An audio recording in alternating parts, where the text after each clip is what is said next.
A quinta leitura da Parashá de Behar: um homem que vender uma casa residencial numa cidade murada e vai ser o seu resgate, ou seja, quando é permitido fazer o resgate, até acabar um ano da sua venda. E a mim, um ano inteiro vai ser a possibilidade dele obrigar o comprador a devolver pagando o dinheiro. Uma casa residencial numa cidade morada, ou seja, numa casa dentro de uma cidade que estava morada desde a época de Yoshua ben Nun. Vai ser o seu resgate, ou seja, como a gente viu no campo, que ele só pode resgatar depois de 2 anos em diante, quanto tempo ele quiser, pode ter passado 10 anos, ele pode ir lá e pagar o dinheiro, e dentro dos primeiros 2 anos ele não pode resgatar, ele não pode obrigar o comprador a devolver. Aqui é ao contrário, se ele quer resgatar no primeiro ano ele pode obrigar, e depois disso ele não pode. Então o resgate dessa casa vai ser Yamim, dias, que quer dizer dias, um ano inteiro chamado de dias. Como a gente vê na Torá falar, jovem vai ficar com a gente dias, ou seja, um ano. E se ele não será resgatado até completar um ano completo, então essa casa vai se levantar, ou seja, ela vai estar de uma casa de uma cidade morada, vai ficar determinadamente para quem comprou, para todas as gerações, e não vai sair nem no Yovel. Vekam Abait, ou seja, vai sair da força, do poder, da posse do vendedor e vai ficar na posse, na força do comprador. A Shelohomá, que para ele tem muralha, está escrito Lo com Aleph, e a gente lê Lo com Vav para ele, Lo com Aleph é não, Lo com Vav é para ele. Como assim? Os sábios explicam, por mais que ele não tenha agora, já que ele tinha antes, é chamado que tem muralha, ou seja, se na época de Yoshua tinha muralha, já conta, mesmo que Lo com Aleph não tem muralha agora, é valendo. Ir, cidade, é uma palavra feminina, então devia estar escrito lá para ela, só que já que precisa ensinar essa ideia do não, por isso escreveram Lo com Vav, para combinar Lo de para ele e Lo com Aleph, que é não, ou seja, mesmo que não tenha muralha como tinha antes, a lei é essa. Mas gramaticalmente seria o lá para ela, para a cidade. Não vai sair no Yovel, disse Rav Safra, mesmo se acabou se deparando com o Yovel dentro do ano de resgate, não sai, não volta, ou seja, mesmo que ainda está no ano que é possível a pessoa, o vendedor resgatar, o Yovel não devolve o campo para o seu dono. Agora, uma casa nas cidades que não tem muralhas, Hatzerim, que é aberta como um pátio, que não tem muralha em volta, então a lei delas é como o campo da terra, ou seja, que tem o resgate e que sai no Yovel, que volta para o dono. Casas dos Hatzerim, como a tradução do Patzrin, que é aberto, ou seja, cidades abertas que não têm muralha. E tem algumas que no livro de Yoshua fala Yarim, Hatzerim, cidades e pátios, Hatzerim, Tirotam, é normal a Torá usar essa expressão de pátios para cidade aberta. Como o campo da terra é considerado, ou seja, a mesma lei do campo, que podem ser resgatadas até o Yovel, e chegando o Yovel, o ano jubileu, volta para o seu dono, mesmo que não foram resgatadas. Geulat e Elô vai ser resgatada logo, a diferença é que pode ser resgatada diretamente, diferente do campo, ou seja, as cidades, as casas residenciais de cidades não muradas são mais fáceis de ser resgatadas, mais até do que o campo tem que esperar 2 anos para poder resgatar e pode resgatar quando quiser. Aqui pode resgatar assim que vender e pode resgatar quando quiser depois, e quando chega o jubileu vai sair de graça sem pagar nada. E as cidades dos Levim, as casas das cidades das suas heranças, então resgate eterno vai ter para os Levim, eles sempre vão poder resgatar as suas próprias cidades. Quais são as cidades dos Levim? 48 cidades foram dadas para eles. O que quer dizer um resgate eterno? Ele pode resgatar na hora, pode resgatar antes de 2 anos, se ele vender algum desses campos, que é chamado os campos que ficam em volta, nos 2.000 amot, 2.000 cúbitos em volta das cidades, ou se vender alguma casa na cidade muralhada, que a gente falou que a lei é diferente, no caso do Israel, nesse caso aqui não, podem resgatar sempre, não fica determinado para o comprador depois de 1 ano.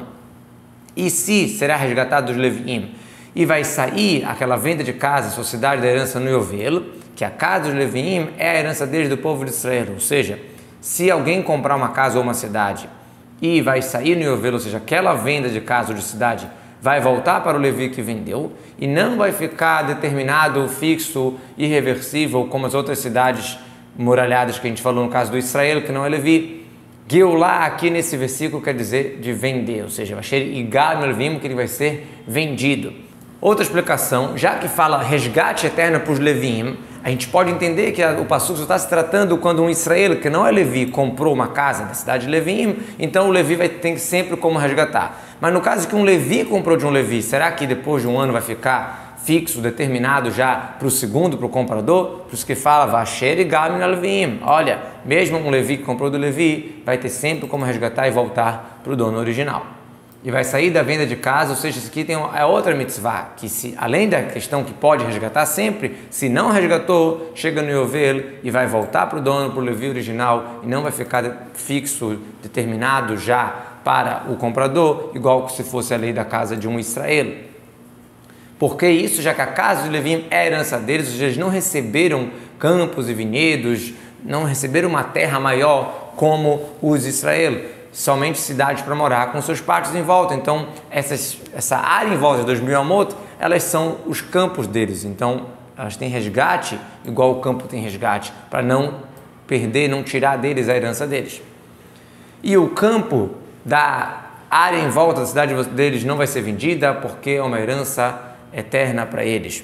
Do que esse versículo está falando, a gente acabou de falar a lei sobre os campos dos Leviim, está se tratando aqui no caso de uma venda do tesoureiro. Como assim? Se o Levi santificou o seu campo para o Beit HaMikdash e não teve dinheiro, não quis resgatar algo, não teve dinheiro, algum motivo, e o tesoureiro foi lá e vendeu aquele campo, então esse campo não vai virar dos Kohanim quando chegar o Yovel, igual que é a lei no caso do Israel.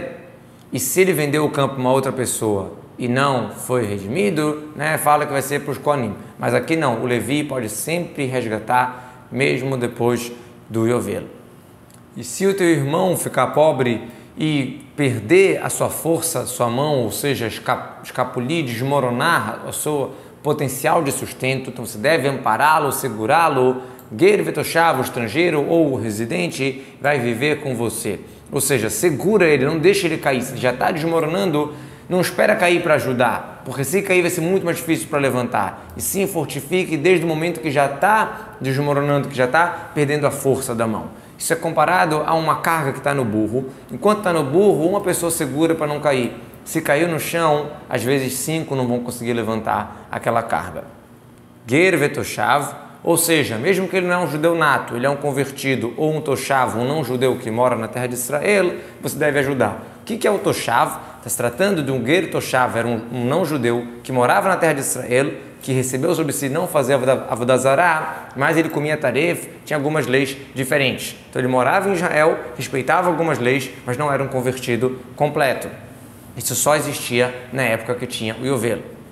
Não pegue dele Nesher Vetarbit, que é juros, 2 linguagens de juros, você vai temer Hashem e o teu irmão vai viver com você. Se você vai ajudar alguém, você vai emprestar um dinheiro para ajudar a pessoa a não cair, se você cobra juros, então você está, às vezes, derrubando mais do que ajudando. Não cobre juros. Nesher Vetarbit, as 2 linguagens são juros. Os sábios explicam que é uma coisa só. E por que fala essas 2 linguagens? Para falar que são 2 proibições, 2 lavim. Você vai temer a Deus. Por que tem que colocar essa questão de temer a Deus? Já que a pessoa, o pensamento da pessoa, ela segue atrás dos juros, uma coisa que é muito interessante a pessoa. Eu deixo meu dinheiro ali parado e ganho dinheiro, é difícil a pessoa se afastar disso e acaba que a pessoa ela se dá liberação por causa do dinheiro que ficou parado. Eu estou ganhando dinheiro porque eu não posso ficar com caixa parado.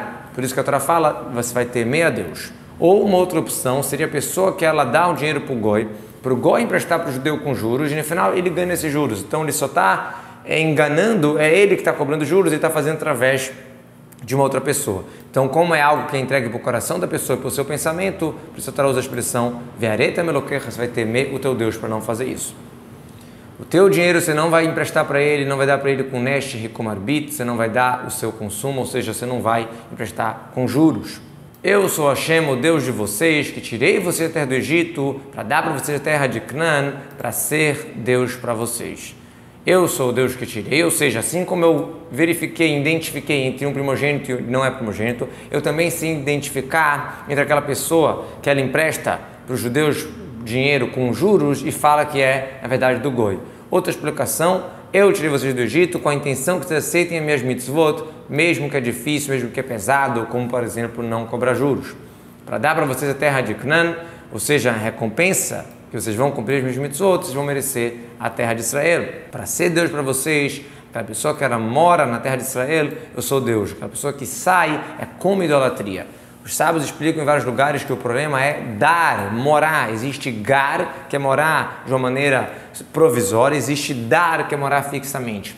A gente sabe que durante a história toda, os vários e vários gigantes mestres do povo de Israel moraram fora de Israel, como Maimônides, como vários outros, e não estavam transgredindo essa proibição, porque o coração deles estava sempre com a terra de Israel.